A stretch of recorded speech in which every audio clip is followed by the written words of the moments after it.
Yan, muusok. Pakita mo ang laswa. Laswa, laswa. I miss laswa.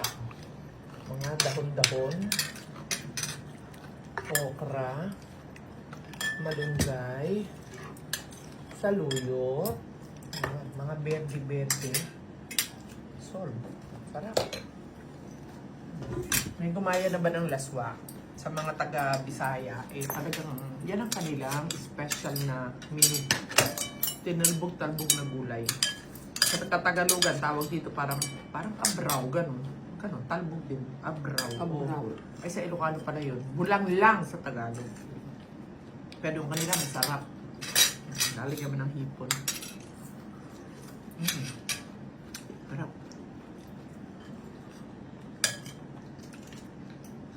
Yan na, 11:30 ang aming first meal today. Siyempre, nagpatulog muna ng apo at nag-exercise ang lola nyo. Siyempre, treadmill ng 20 minutes and then buhat-buhat. And then nag-sauna ulit ako. Yay! Naisulit ko na ang sauna. Pero si cyclist kahapon, schedule niya kahapon. Alternate kami.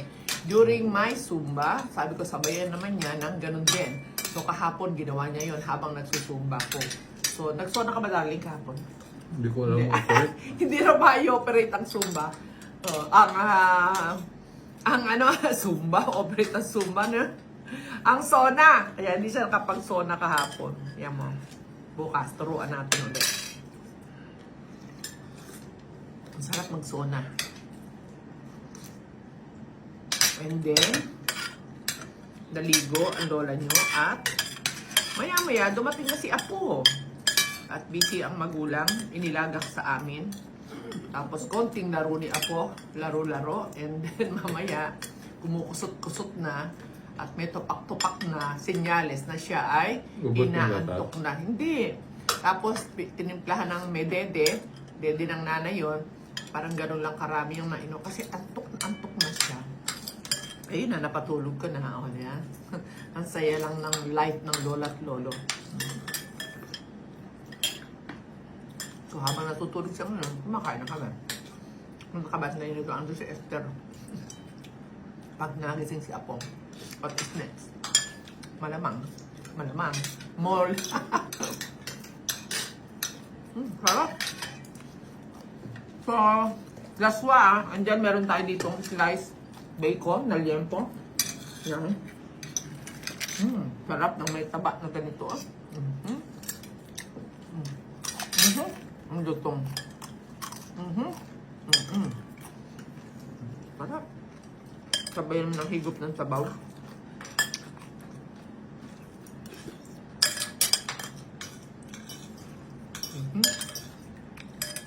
Sarap.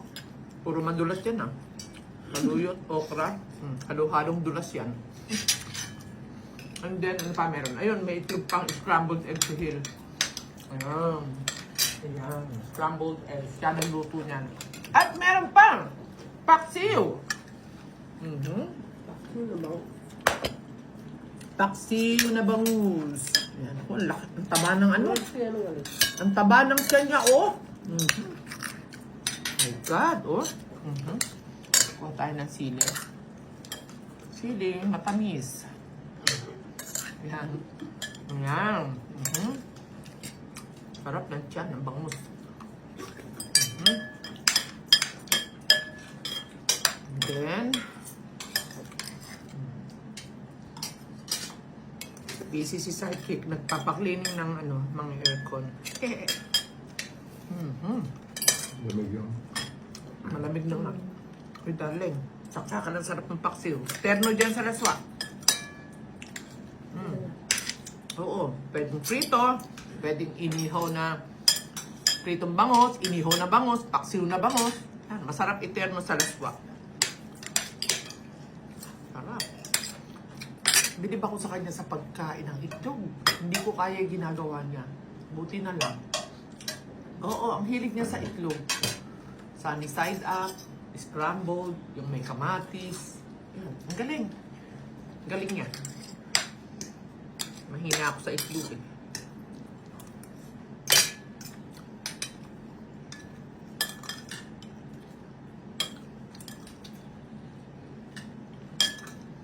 siguro umpisa kasi ako, itlog. Siguro medyo naumay na ako. Kaya, paminsan-minsan na lang ako kumakain ng itlog. At, yun, mga 1-2 piraso. Ganun na lang. Pero sa meat, at sa iba pa, isda, ganyan, bumabawi ako.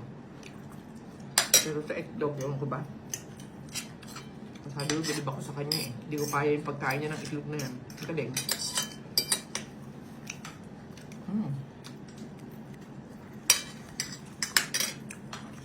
Ito na. Mix and match. Laswa. Anong pwede niyong iterno dito sa tinalbog-talbog ng gulay? Meron kayong daing. May tuyo. Wow, sarap ng tuyo. Bigla ko na-miss yung tuyo eh. Sarap ng tuyo dito eh. Paborito kong tuyo, yung may kaliskis. Tuyo, mga daing-daing. Pero wag na tinapa, okay? Pwede naman kayong fresh na isda na lang, iprito nyo, kaya iihaw nyo, mas okay pa.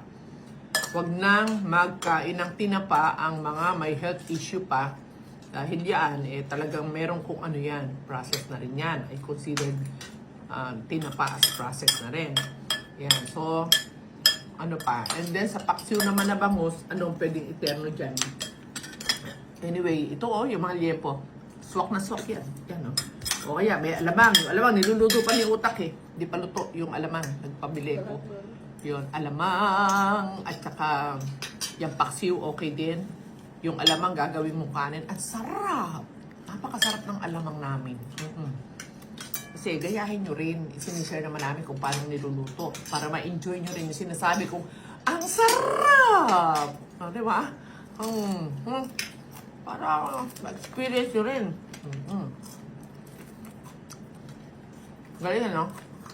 4 na taon nang No rice, no rice, no rice. imagine 4 na taon na. Diyos ko. Parang unbelievable, parang imposible, no? Pero tingnan mo, 4 na taon na walang kanin, walang bread, walang pasta, walang processed food, all natural, all real foods and whole foods. Bumili ka sa palengke, punta ka doon, mamalengke ka. Pork, beef, chicken, eggs, seafoods, at saka konting gulay sa mga mahilig sa gulay. Optional ang gulay sa low carb. Pwedeng meron, pwede rin naman wala. Pero sa mga oxalate sensitive, mag-ingat po tayo. Aralin po natin about oxalates. Yung may CKD, lalo na, yung oxalate. Yun. Ngayon na, ano pa ba? Sarap enjoy na kain. Yun lang isang masarap dun Pag low carb ka na, excited ka. Dun sa mga kakainin mo, gumagana yung utak mo. Ano kaya masarap kainin ko sa first meal? Ako ganyan Ano kaya? Kaya ang masarap kainin. Excited ka na mag-explore kung ano ba yung first meal. Kasi sa haba ng fasting mo, kahapon ka pa kumain, and then ganitong oras, yun ang first meal mo. Excited talaga kami. Di ba? Tapos second meal, kung ano na lang. Kung may tira, okay na rin yan. O kaya, limbalot, itlog, ayos na rin yan. Ganun na kasimple. Walang merienda, take note.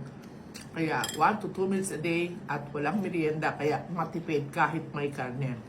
Okay po, mapakita mo na yung dalawang ating diners. Hello! Ayan. Hello, Aliting. Mga sister ni Psyche. Hello, Aliting. Good morning.